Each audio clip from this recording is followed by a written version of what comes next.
दिनों से कालगढ़ में कुछ अजीबोगरीब घटनाएं हो रही थीं। गांव में कोई भी घटना होती थी तो सबसे पहली सूचना हिम्मत सिंह को दी जाती थी। गांव की बुढ़िया भागती हुई जमींदार के पास पहुंची। जमींदार साहब, गजब हो गया। मेरा बेटा मटरू कल शाम से गायब है, अभी तक घर नहीं आया। अरे आ जाएगा, किसी दोस्त के यहाँ गया होगा। आजकल के लड़के बिना बताए पार्टी वगैरह मनाते रहते हैं। लेकिन जमींदार साहब, मैंने उसके सारे दोस्तों से पूछ लिया, किसी ने भी उसे कल दोपहर के बाद नहीं देखा। सबसे अंत में मटरू के दोस्त सुरजा ने उसे देखा था। ठीक है, दीवान जी सुरजा को बुलवाइए। दीवान नेकचंद कालगढ़ गांव का सबसे पढ़ा लिखा और समझदार व्यक्ति था। सुरजा जमींदार के पास आता है। बताओ सुरजा, तुमने मटरू को सबसे अंतिम में कहाँ देखा था?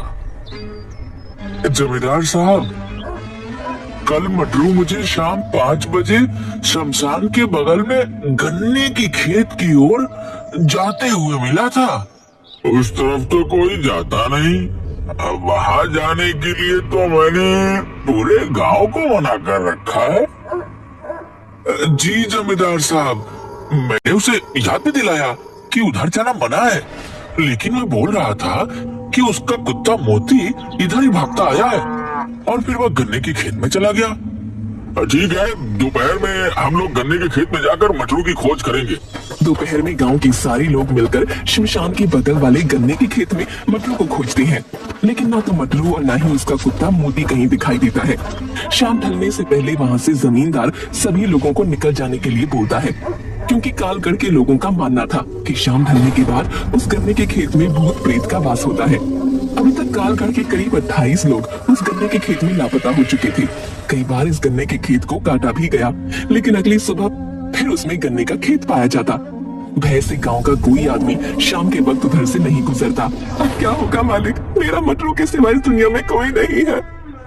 मैं तुम्हारी दुख को समझ रहा हूँ, लेकिन जितना हमें करना था हम लोगों ने कोशिश कर लिया। अब तुम जाओ और थाने में अपना रिपोर्ट लिखवा दो। तभी धन्नू धोबी दौड़ता हुआ आता है। जमींदार साहब गजब हो गया। मैं नदी के किनारे कपड़ा धो रहा था, तभी शमशान के बगल वाले गन्ने के खेत से लाल धुएं का भवंडर उठते हुए देखा, और उस भवंडर में गांव से लापता कई पुराने लोग और मटरू अपने कुत्ते मोती के साथ दिखाई दिया। क्या बकते हो धन्नो, हम सब अभी गन्ने के ही खेत से आ ही रहे हैं, हमें तो वहाँ कुछ ऐसा नहीं दिखा। मालिक, मैं सच बोल रहा हूँ, मैंने अपनी आंखों से अभी देखा है। वो भवंडर तेजी से चक्कर काटते हुए शमशान की तरफ चला गया और लाल धुएं से फिर वो नीले धुएं में बदल गया।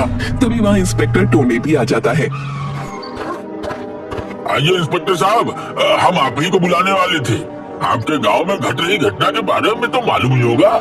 जी हाँ जमींदार साहब, गांव में घट रही घटनाओं पर हमारी पैनी नजर है। हमने 2 कांस्टेबल सिंटू और पिंटू को गन्ने के खेत के पास चेक पोस्ट बनाकर तैनात रहने को कहा है। अभी धन्नू धोबी ने गन्ने के खेत में लाल धुएं का भवंडर उठते हुए देखा है, जो शमशान में जाकर नीले कलर में बदल गया और विलीन हो गया। हमें यह भी पता है, कांस्टेबल सिंटू और पिंटू ने इसकी पुष्टि की है कि उन्होंने भी ऐसे भवंडर को उठते हुए देखा है, जिसमें कुछ लोग फंसे हुए दिखाई दिए थे। मैं इसीलिए आपके पास आया हूँ कि आप गाँव में सभी को हिदायत दे दें कि शाम के वक्त गन्ने के खेत की तरफ कोई नहीं जाएगा। गांव का सबसे बड़ा सेठ चित्तर पांडे की कार भी वहां आ जाती है। अरे आइए चित्तर पांडे जी, आप ही के गन्ने की खेत की चर्चा हो रही है। अरे मैं भी सबूतिया गन्ने की खेत से परेशान हो गया हूँ। मैं सोच रहा हूँ कि उसके चारों तरफ 4 दीवारी घिरवा दूं, ताकि कोई आगे कांड ना हो। सही सोचा है सेठ जी आपने। ये लीजिए मुखिया जी, 2 लाख रुपए मेरी तरफ से बुढ़िया को दे दीजिए। अरे पांडे जी, आप खुद दीजिए। अरे आप ही दे दीजिए, मैं गुप्त दान देने में विश्वास रखता हूँ, दिखावे में नहीं। अच्छा, मैं चलता हूँ, मंत्री जी के साथ एक इम्पोर्टेंट मीटिंग है। ऐसे ही आदमी को हमारे समाज की जरूरत है। बहुत ही नेक आदमी है सेठ जी। उधर कांस्टेबल सिंटू और पिंटू चेक पोस्ट पर। भैया आप कहाँ से हो? हम तो बिहार से हैं। और आप? हम तो यूपी से हैं। जरा सुरती है तो दो यार, डर के मारे पिछवाड़ा फटा जा रहा है। बताओ हम लोग क्या भूत पिशाच भगाने के लिए भर्ती हुए थे पुलिस में? हाँ भैया, बात तो तुम ठीक कह रहे हो। ये लो चुनौती, पहले खैनी रगड़ो फिर खाक सोचेंगे कि हमें क्या करना है। डर तो ससुरा हमें भी लग रहा है। भैया तुमने कभी भूत देखी है? हाँ भाई, हमने तो भूत देखा है। हमारे चाचा को मेरे सामने भूत ने उठाकर 3 बार उठाकर पटका था। जब हम आम के पेड़ के रखवाली के लिए मचान बनाकर उस पर सो रहे थे। मैं नहीं मानता, मैं भूत प्रेत को नहीं मानता। ये एक कोरी कल्पना और अफवाह है। ठीक है भैया, अपनी अपनी सोच है। अच्छी बात है कि तुम्हें भूत प्रेत पर विश्वास नहीं है। हमें तो है भैया। ऐसा करते हैं, आधी रात तक तुम पहरा देते रहो, आधी रात के बाद मुझे उठा देना और तुम सो जाना। हाँ यही ठीक रहेगा भैया। ठीक है भाई, मैं तो अब सोने जा रहा हूँ। रात 2 बजे हमें उठा देना। अभी 5 मिनट ही हुए थे कि चेक पोस्ट के पास बनी झोपड़ी में सिंटू सोने जा रही पिंटू के पास आता है। अरे सिंटू, क्या हुआ, तुम अंदर क्यों आ गए? भाई मुझे पेशाब लगी है। अबे तो पेशाब अंदर करेगा क्या? थोड़ी दूर जाकर पेशाब कर लो, पूरा खेत खाली पड़ा है। वैसी बात नहीं है पिंटू भाई, दरअसल मुझे उधर जाने में डर लग रहा है। प्लीज थोड़ा सा मेरे साथ चलो ना, मैं पेशाब कर लूंगा तो फिर आ जाना। यार अभी तो तुम कह रहे थे कि तुम्हें भूत पिशाच से डर नहीं लगता है। तुम्हारे इस बात से मुझे भी कुछ हिम्मत बढ़ा था, लेकिन तुम तो मुझसे भी ज्यादा डरपोक हो। चलो टॉर्च लेकर चलते हैं। सिंटू चेक पोस्ट से कुछ दूर जाकर पेशाब करने लगता है। उससे 2-4 कदम दूर पिंटू खड़ा हो जाता है। अचानक वहाँ से एक काली बिल्ली सिंटू के पैरों से टकराते हुए दूसरी ओर खेत में भाग जाती है। सिंटू डर के मारे उछलकर पिंटू के ऊपर चढ़ जाता है। भैया बचाओ बचाओ, मेरे पैरों से भूत टकराया अभी। अबे वो काली बिल्ली थी, मैं भी उसे टॉर्च की रोशनी में खेत में जाते हुए देखा है। चल उतर जा। नहीं भैया, भूत है। अभी अभी मेरे पैरों में टकराया है। मुझे भूत से बचा लो, मैं अपने पत्नी का इकलौता पति हूँ। उसका क्या होगा? वो विधवा हो जाएगी, बचा लो। तभी आकाश में अचानक बिजली चमकती है और बादल गरजने की आवाज के साथ सिंटू और डर जाता है। भूत भूत! अरे उतर, मुझ पर क्यों दिया मुंह? सारा वर्दी खराब कर दी तूने। चल झोपड़ी के अंदर चल। सॉरी भैया, वो बादल की आवाज और डर से मेरी सुसु निकल गई। भैया हनुमान चालीसा पास रखते हो क्या? भूत पिशाच निकट नहीं आवे, महावीर जब नाम सुनावे। दोनों कांस्टेबल चेक पोस्ट के पास बने झोपड़ी के अंदर चले जाते हैं और एक ही खटिया पर दोनों सोने की कोशिश करने लगते हैं, लेकिन डर के मारे दोनों को नींद भी नहीं आ रही थी। तभी एक बार फिर बादल गरजता है और हवा से झोपड़ी के ऊपर रखा टीन नीचे गिर जाता है। सिंटू भूत भूत करते हुए खटिया से उठकर बाहर भाग जाता है। उसके पीछे पीछे पिंटू भी भागता है। अरे सिंटू किधर जा रहा है?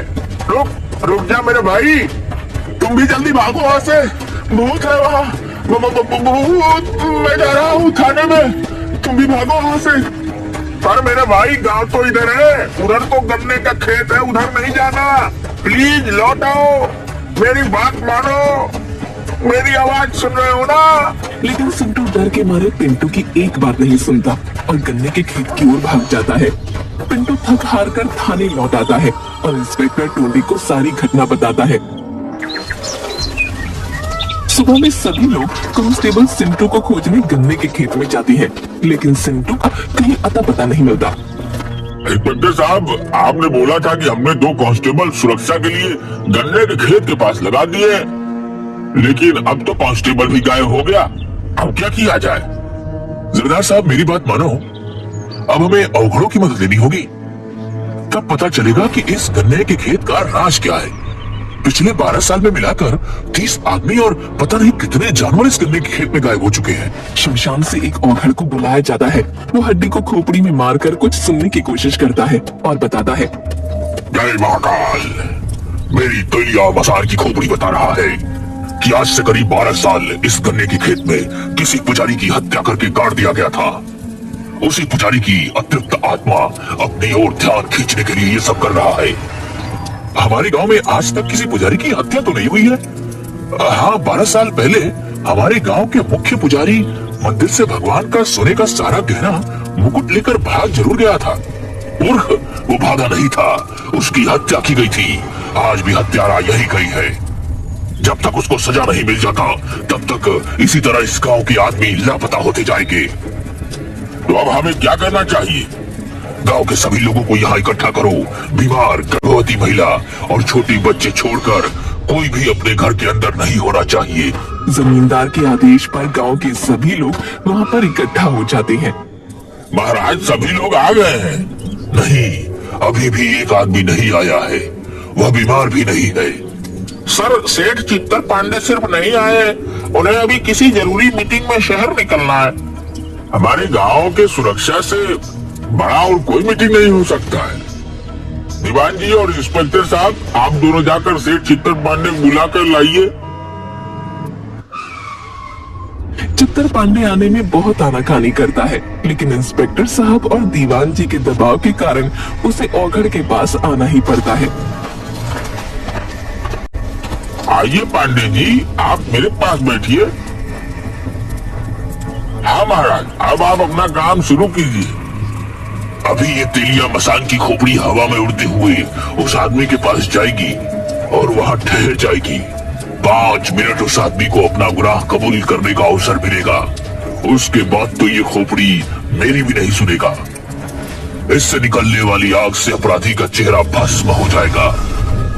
जमींदार साहब, ये क्या ड्रामा कर रहा है? मुझे इस सब में विश्वास नहीं। मैं चलता हूँ। मंत्री जी के साथ मेरी बहुत इम्पोर्टेंट मीटिंग है शहर में। अरे, मैं फोन कर दूंगा मंत्री जी को, वो मेरे जान पहचान के हैं। आप टेंशन मत लो, आधे घंटे की बात है।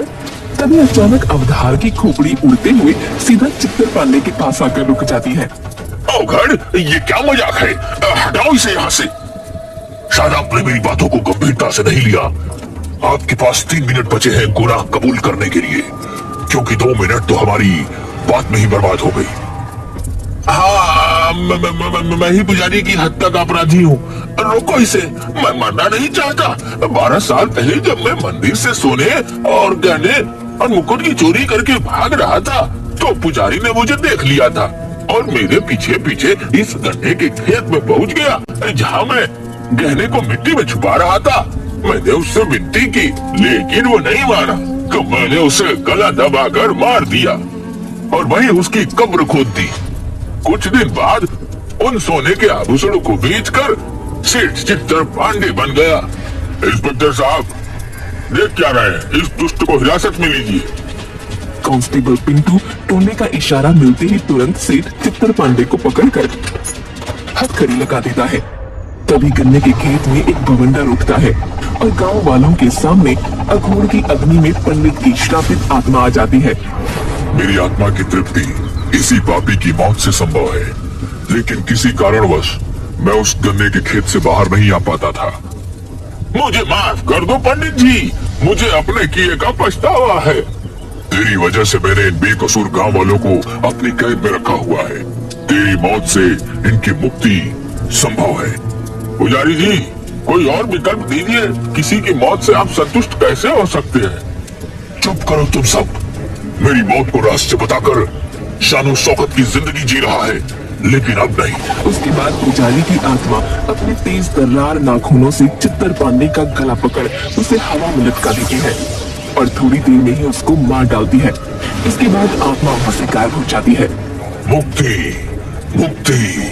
और एक के बाद एक करके 30 आदमी और कई मवेशी उड़ते हुए आकर औघड़ के पास गिरते हैं और सभी सुरक्षित अपने अपने परिजनों से मिल जाते हैं। औघड़ के कहने पर उस गन्ने के खेत को जलाकर पुजारी जी की याद में एक बड़ा सा मंदिर बनवा दिया जाता है।